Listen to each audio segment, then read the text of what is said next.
This program is sponsored by Bet's Gold Coin. Join us for family-friendly dining.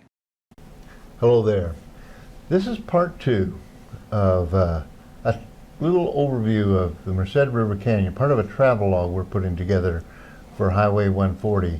And I have with me Ron Loya from the Mariposa History Center. And we're going to pick up where we left off. Our first part of the show, we talked a little bit about, gave a kind of an overview of this canyon. I thought that this show, I'd like to focus in on the resources of that canyon. We're not talking just about scenic amenities, although this is pretty scenic, wild and scenic. But this was probably one of the most important economic resource centers in Mariposa County historically. And maybe we can, starting at Bryceburg, okay. Well, you know, my area of special interest goes a little bit farther than Bryceburg, down to what's now Highway 49. It's where Colonel Fremont started his stamp mill. It's called Benton Mills. Benton Mills. And a lot of mining took place there. And a little bit closer to Bryceburg was the community of Mountain King. It was a large gold mine, and a community sprang up around that. Mm-hmm. But for now, let's just start with Bryceburg, and we'll work our way toward El Portal. Oh, right. Fair enough. Okay. So Bryceburg was a mining camp. Bryceburg was a mining claim. Yeah, the south side of the river was a mining claim.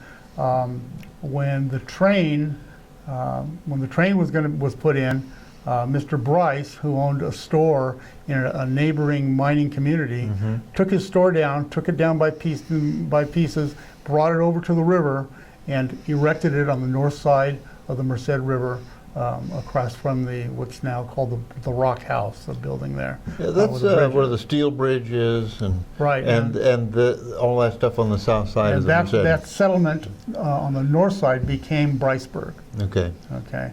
So the stone building on where the BLM has their visitor center now, that was built later. Stone building was built later. Yeah. Okay. I would like to maybe talk a little bit about some of the. I didn't realize what a huge mining district the Merced River Canyon represented. And when we talk about the mother lode, and you told me a little bit about that. Maybe you could explain the mother lode to me a little bit. Well, we're talking about the structure, the gold structure itself? The mother lode. When somebody says the mother lode, what does it mean? Well, they're talking about a structure, a quartz structure that's underground. That's about 100 miles long, maybe 3 miles, 1 to 3 miles wide, depending on where we are. But it's a gold-bearing quartz structure. Okay. And this is what was, as that structure crossed rivers, it would erode. The quartz would erode away and leave the gold behind. The gold was heavy, so it stayed right there in the river. And this is the kind of these are the kind of deposits that the first miners in 1848, 1849 were finding. In Mariposa, we have Pinot Blanco up by Coulterville. We have down at this end, of course, we have the quartz. We have a quartz vein right running through town. Right. As you're coming up the cut from Highway 140, you see that white rock. And Pinot Blanco is actually the mother lode sticking out of the ground. Yep. There's also parallel veins, like Hornitos is. Those are the runners. Runners. Those are the runners. They're going off laterally from the mother lode deposit. And we have a number of runners, as you say, in the Merced River Corridor crossing between Bryceburg and El Portal. Yeah, it's kind of neat at certain times of the year when the water is still enough to be able to snorkel that area. You can snorkel it, and you can actually see these veins going across the bottom of the river that the miners were working on. Mm-hmm. So maybe you could tell me a little bit. We have a number of mineral resources. Maybe you could talk a little bit about that. Okay, well, it wasn't only gold that they mined that came out of the Merced River Canyon. It has quite a large limestone deposit. They built a a Portland cement facility right on the canyon. That's the town of Emory. That's that Town of Emory. that large development you see on the north side of the river as you get up. That's about 8 miles upstream from Briceburg, and that was quite a settlement in and of itself. Also, there were tungsten mines. All these gold mines had Tungsten's kind of a critical element in our very hard element. They used it for tool tips.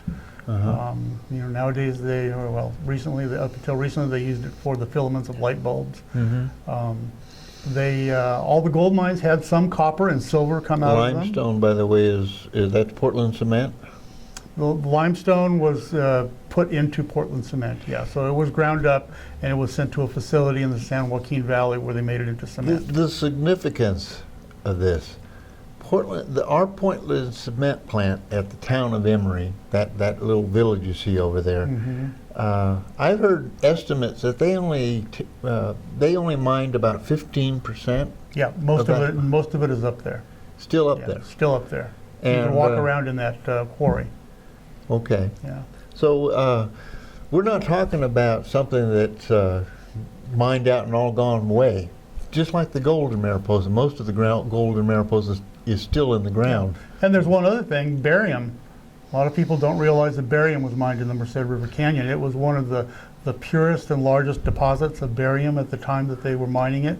And those barium deposits are still there. They have yet to be exhausted. And that's up in El Portal. Those are the big holes in the hillside above El Portal. Big caves that people see overlooking over El Portal. That was a barium mine. That was a barium mine. And barium is used for a number of things. Well, at the time it was used in drilling wells. It was also used as a pigment in paint. So the National Pigment Company owned these barium mines for a period of time. Well, I understand that It's also used to make glass. there was a company that bought out the Portland cement plant, Kaiser Permanente. Yeah, Kaiser. Kaiser. They owned that for a It while. was the Kaiser Company prior to Kaiser Permanente. And I heard stories about how they bought that to put it out of business because it was competing with them. Yeah, exactly. You think that's true? So, well, I don't know, but there was always a lot of politics going on in a lot of these Well, there's a lot of businesses. politics in that canyon. When we talked about the Park Service extending itself down to... There you go. It was at Emory at that point where the quarry was. That was where the national park boundary was up until the early 1900s. When the train wanted, the people that were going to build the railroad grade and going to have the train come into Yosemite, they wanted it to come right into Yosemite Valley, and the new National Park Service would have nothing to do with that. Well, the politics played a big role in that because the people weren't going to, the Yosemite Valley Railway was not going to build that train unless they could get reasonably close to the park. You know, there's historical facets of this canyon that, you know, I thought I was pretty knowledgeable about the background of this until I started doing this travelogue and digging around and talking to people like you. The development of Highway 140 itself is an interesting story, Yeah. but the resources, the logging industry. Right. You were telling me something about once upon a time about the Yosemite Railroad.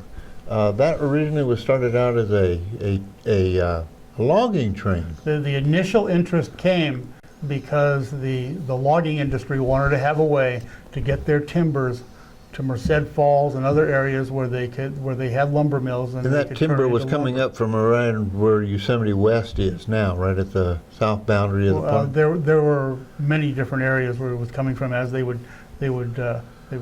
clear cut one area, they would buy rights to another area. So it moved around, and the biggest initial problem was getting all that lumber down from the top of the canyon walls down to the river grade. And they actually built a system of incline railways, railways that actually lowered the lumber down. We to have the an grade. engine up at El Portal now. That's one of the the narrow gauge engines called the Shea, Uh-huh. Shea locomotive, and that operated on the rim of the river canyon that brought the lumber from, or the timbers from where they cut them to the edge of the river canyon so they could be lowered down. That was not the train that went into Another, Merced. I gotta get into this story. The Ferguson slide got its name how? Well, the Ferguson mine was at the top of where that It was slide- named after the Ferguson mine. Right. And the uh, hearsay is that the dynamiting that was done up there fractured the formation, and that's what caused all of this, this sliding. Now, but- I don't know if geologists nowadays agree with that, but there are people that swear that that's the case. The old miners. There are drill bits that have come out of that slide that came from the mining operations at the top. Huh.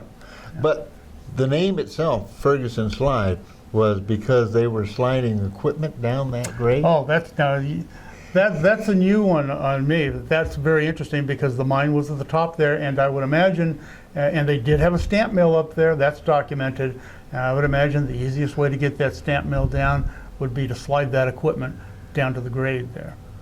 Yeah. Well, it's a great story. Yeah. And I think that the whole time, you know, we've been playing name games in Mariposa lately. Delaware North has done Yeah. some things with copyrights and trade names, and so we ought to trade name the Ferguson Slide after the Ferguson mine, and how they slid mining equipment down there. It'd be a little, you know, if we can't have fun, there's no point in doing this. Yep. At any rate, the logging industry, the mining industry in the Merced River Canyon, gold and others resources, they played a prominent role in the economic makeup of Mariposa County and the whole valley. That kind of went away in what year? Well, as soon as the Yosemite Valley Railway, actually as soon as the highway came in, started taking the tourism, the people that were taking that train into Yosemite, all of a sudden were taking the auto taxis. They were like taxis, large open taxis. And as soon as that tourism dollar began to escape the Yosemite Valley Railway, they started not being profitable. They And- couldn't make it on just hauling resources, the barium and the barium mine shut down with the Park Service taking it over, right? I don't know exactly. Well, I do know when it shut down, but I don't know if that was as a result of the Park Service taking it over. But the barium mine actually could still function because they had a mine on the south side of the river, and they could bucket their ore over the river to the south side, and they could put it on trucks, so they could take advantage of that highway. The Portland Cement Company, on the other hand, they died the same day that the Yosemite Valley Railway died. They had no way to get their material. And the gold To mines, market. of course, all started peeling out around 1900. Most of the operating gold mines went out of business. This is when gold was $37 an ounce. Yeah. That's one of the traditions of Mariposa that isn't talked about much. Most of these mines had fairly substantial deposits in it, but they Yeah. weren't economical at $37 an ounce. They weren't economical for big business. Mining did not stop on an individual scale. A lot of prospectors were still out there mining, but it was the big money that supported these large stamp mills that went elsewhere. And we still see some of that small mining operation. There's a mine up there. Well, there's several of them actually, but one that's really visible from Highway 140 as you're driving up the canyon on the left-hand side, and that belongs to. Oh, I can't. It escapes me now. You're talking about Ned's Gulch? Yeah. On Ned's Gulch, there are mining claims there that are active, and they're being worked on an individual scale. There are still some active mines. Yeah. Well, we've talked about the Merced River Canyon, and I think we've opened up a can of worms here, to be honest with you, because there's some rather extensive historical tales that we could talk about, but we don't really have the time here. So we've kind of hit the high spots. Yeah. And again, the purpose of all of this is the travelogue that we're putting together for the Highway 140 for visitors and residents alike. And I think that in the future, if it's okay with you, I'd like to maybe dig into some of these little tales about the town of Emory. Each of these places have some great stories. And each of these places we've done extensive research on. We have papers written on them, and you could obtain these papers by coming into the museum, and we can use this research along with some period photos. In the future, we can do some spots on them. So, just let me explore something here. I'm kind of a history buff. I live down in Planada. How would I get to look at some of this stuff? Do I have to join the History Center? Do I have to be a resident of Mariposa? No, you don't have to be a resident of Mariposa. You need to become a member of the History Center. For your membership, and there are different levels of membership, you get a certain amount of free research, you get free entry to the museum, and the vault? And you get, we have research assistants that work in the vault, and you tell us the kind of research you need done, and we do it for you. Okay. We try to Is there a fee for that? There is an hourly fee for that, but if you have a membership, you have at least, I believe, 2 to 3 hours of free research. Okay. This is a huge asset, and it's not just a history walk-through museum kind of thing. This is we have researchers from all over the world that take advantage of our collection. Uh-huh. Yeah. And Ron, I've just had so much fun digging into this with you and learning a little bit more about our canyon. And this has really opened my eyes. I like I said, I've lived here many years, and I never really realized what a huge treasure trove that valley and that canyon is. Yeah. Many people, when they think about Mariposa, they think about the mining that was done in Mariposa proper. I've always thought the Merced River Canyon, other than Yosemite National Park, the other areas of the canyon have been kind of the black sheep of history and overlooked as far as how significant a role that they played in the development of the county. Thank you very much for joining me today. You're welcome, my friend. And we are going to dig into this some more. You got me charged up. Excellent. And for you folks out there, thank you very much for joining us today. I hope you can take a little time out of your life and take a tour of that great canyon of ours and see the Merced River. It's not just a place to fish, although the fishing's pretty good right now, but it's a scenic corridor, and it's a significant historic corridor, and it tells a lot about the early development of California and Mariposa County. I want to thank you very much for joining us today, and I hope you can join us again soon.